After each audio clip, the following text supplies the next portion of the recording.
Baik, bismillahirrahmanirrahim. Assalamualaikum warahmatullahi wabarakatuh. Baik, sebelumnya perkenalkan, nama saya Taufik Hidayat dari Prodi 20 MP2. Di sini saya akan menjelaskan terkait dengan implementasi kebijakan pendidikan. Yang pertama yaitu pengertian implementasi kebijakan pendidikan. Implementasi kebijakan pendidikan adalah proses penerapan atau pelaksanaan kebijakan pendidikan yang telah ditetapkan oleh pihak yang berwenang, seperti pemerintah, lembaga pendidikan, dan organisasi pendidikan lainnya. Implementasi kebijakan pendidikan melibatkan berbagai aspek seperti perencanaan, pengorganisasian, penganggaran, pelaksanaan, dan evaluasi kebijakan pendidikan. Yang kedua yaitu implikasi dan tahap implementasi. Pendidikan dapat bervariasi tergantung pada tujuan dan konteks pendidikan yang akan diimplementasikan. Namun, secara umum, berikut adalah beberapa implikasi dan tahap implementasi pendidikan yang dapat diterapkan. Implikasi pendidikan yaitu meningkatkan kualitas sumber daya manusia. Yang kedua, meningkatkan kesadaran dan pengetahuan. Yang ketiga, meningkatkan kesejahteraan. Dan yang keempat, meningkatkan mobilitas sosial. Dan selanjutnya itu tahapan implementasi pendidikan. Tahapan implementasi pendidikan yang pertama itu perencanaan. Tahap ini melibatkan perencanaan strategis, yaitu merumuskan tujuan, sasaran, dan langkah-langkah untuk mencapai tujuan pendidikan yang diinginkan. Yang kedua yaitu pelaksanaan. Tahapan ini melibatkan pelaksanaan rencana pendidikan yang telah disusun, termasuk dalam hal menyusun kurikulum, mengelola tenaga pendidik dan kegiatan pembelajaran, serta menyediakan fasilitas dan sumber daya yang diperlukan. Dan selanjutnya itu evaluasi. Tahapan ini melibatkan evaluasi terhadap hasil pendidikan yang telah dilakukan, termasuk dalam hal memperbaiki dan meningkatkan kualitas pendidikan yang diberikan. Dan selanjutnya pemantauan. Tahapan ini melibatkan pemantauan terhadap proses dan hasil pendidikan yang dilakukan dengan tujuan untuk memastikan bahwa pendidikan yang diberikan telah sesuai dengan standar yang telah ditetapkan. Dan yang ketiga yaitu model implementasi kebijakan pendidikan.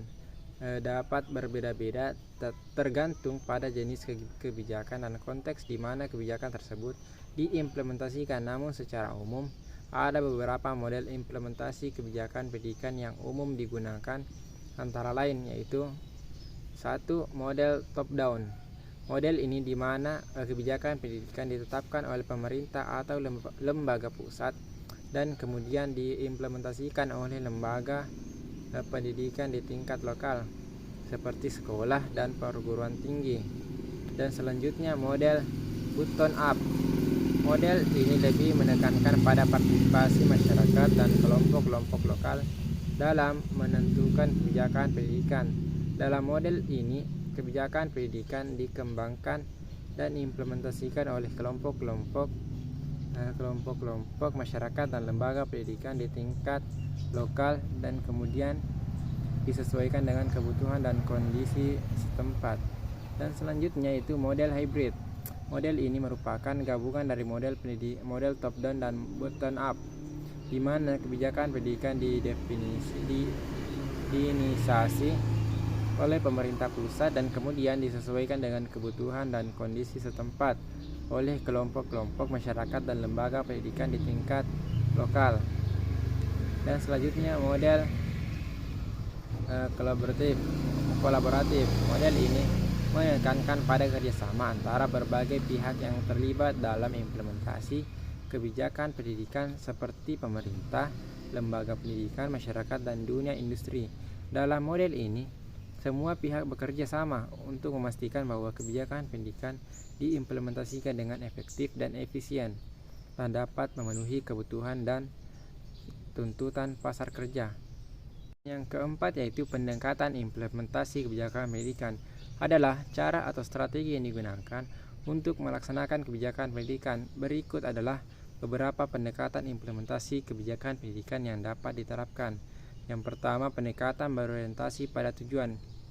Pendekatan ini menekankan pada pencapaian tujuan yang telah ditetapkan dalam kebijakan pendidikan. Pendekatan ini akan memastikan bahwa semua kegiatan yang dilakukan dalam implementasi kebijakan pendidikan, baik itu dalam hal kurikulum, pengajaran maupun evaluasi harus berkontribusi pada pencapaian tujuan yang telah ditetapkan.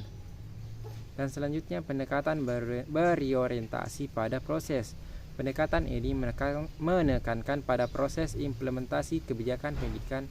Pendekatan ini memfokuskan pada bagaimana kebijakan dapat diimplementasikan secara efektif dan efisien melalui proses pengelolaan yang baik, termasuk dalam hal pengorganisasian, koordinasi, dan mentoring. Dan selanjutnya pendekatan berorientasi pada partisipasi. Pendekatan ini menekankan pada partisipasi masyarakat dan semua pihak yang terlibat dalam implementasi kebijakan pendidikan. Pendekatan ini bertujuan untuk meningkatkan partisipasi masyarakat dalam proses pengambilan keputusan dan pelaksanaan kebijakan pendidikan, sehingga masyarakat merasa memiliki kebijakan pendidikan yang diimplementasikan. Dan selanjutnya yaitu pendekatan berorientasi pada jaringan. Pendekatan ini menekankan pada kerjasama dan kolaborasi antar berbagai pihak yang terlibat dalam implementasi kebijakan pendidikan. Terakhir yaitu faktor-faktor penentu implementasi kebijakan pendidikan dipengaruhi oleh beberapa faktor, baik faktor internal maupun eksternal. Berikut ini adalah beberapa faktor penentu implementasi kebijakan pendidikan. Yang pertama itu sumber daya. Sumber daya manusia yang tersedia di lembaga pendidikan sangat mempengaruhi implementasi kebijakan pendidikan. Jumlah, kualitas, dan motivasi guru dan tenaga pendidik dapat mempengaruhi keberhasilan implementasi kebijakan pendidikan. Dan selanjutnya yang kedua yaitu ketersediaan anggaran. Tersediaan anggaran juga menjadi faktor penentu implementasi kebijakan pendidikan. Anggaran yang cukup akan memungkinkan pelaksanaan kebijakan pendidikan secara maksimal, termasuk dalam hal pengadaan sarana dan prasarana, pelatihan guru, dan pembangunan kurikulum. Dan yang ketiga itu kepemimpinan. Kepemimpinan ditingkatkan. Lembaga pendidikan maupun pemerintah juga sangat penting dalam mempengaruhi implementasi kebijakan pendidikan. Kepemimpinan yang baik dapat memotivasi dan memberikan dukungan pada tenaga pendidikan masyarakat untuk melaksanakan kebijakan pendidikan dengan baik. Nah, selanjutnya itu partisipasi masyarakat. Partisipasi masyarakat juga menjadi faktor penting dalam implementasi kebijakan pendidikan. Partisipasi masyarakat dapat memberikan dukungan pada lembaga pendidikan dan tenaga pendidik dalam melaksanakan kebijakan pendidikan. Nah, selanjutnya kondisi sosial, ekonomi, dan kultural. Kondisi sosial, ekonomi, dan kultural juga mempengaruhi implementasi kebijakan pendidikan. Kondisi-kondisi tersebut dapat mempengaruhi partisipasi masyarakat, ketersediaan sumber daya manusia, dan ketersediaan anggaran untuk pelaksanaan kebijakan pendidikan. Dan yang terakhir yaitu sistem pendidikan. Sistem pendidikan yang ada juga mempengaruhi implementasi kebijakan pendidikan. Suatu pendidikan yang baik akan memudahkan pelaksanaan kebijakan pendidikan, termasuk dalam hal penyusunan kurikulum, pengelolaan lembaga pendidikan, dan evaluasi hasil belajar. Baiklah, itulah pemaparan materi dari saya. Sekian dan terima kasih. Wabillahi taufiq wal hidayah. Wassalamualaikum warahmatullahi wabarakatuh.